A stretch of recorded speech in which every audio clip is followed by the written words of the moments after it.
एक गांव में एक ईमानदार लकड़हारा अपने छोटे बेटे के साथ रहता था। हर रोज वो जंगल में लकड़ियां काटने जाता और उसी कमाई से दोनों का गुजारा होता था।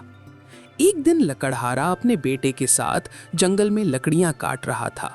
धूप तेज थी, काम मुश्किल था और बेटा बार बार शिकायत कर रहा था, अब्बू ये काम बहुत मुश्किल है, हम इतने गरीब क्यों हैं? लकड़हारा मुस्कुराया और बोला, बेटा मेहनत करने वाला कभी गरीब नहीं होता, असल गरीबी सुस्ती और नाशुक्री है। थोड़ी देर बाद अचानक लकड़हारे की कुल्हाड़ी हाथ से फिसली और पास की नदी में जा गिरी। बेटा घबरा कर बोला, अब्बू अब क्या करेंगे, कुल्हाड़ी गई तो काम कैसे होगा?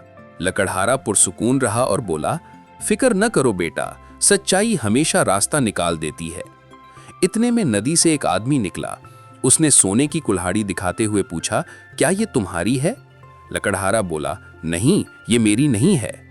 फिर उसने चांदी की कुल्हाड़ी दिखाई। लकड़हारा फिर बोला, नहीं ये भी मेरी नहीं है। आखिर में उसने पुराने लोहे की कुल्हाड़ी दिखाई।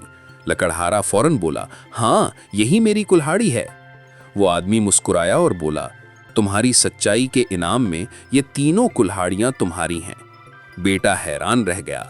लकड़हारा उससे बोला, देखा बेटा, मेहनत और सच्चाई कभी नुकसान नहीं देती। इनाम देर से मिले मगर मिलता जरूर है।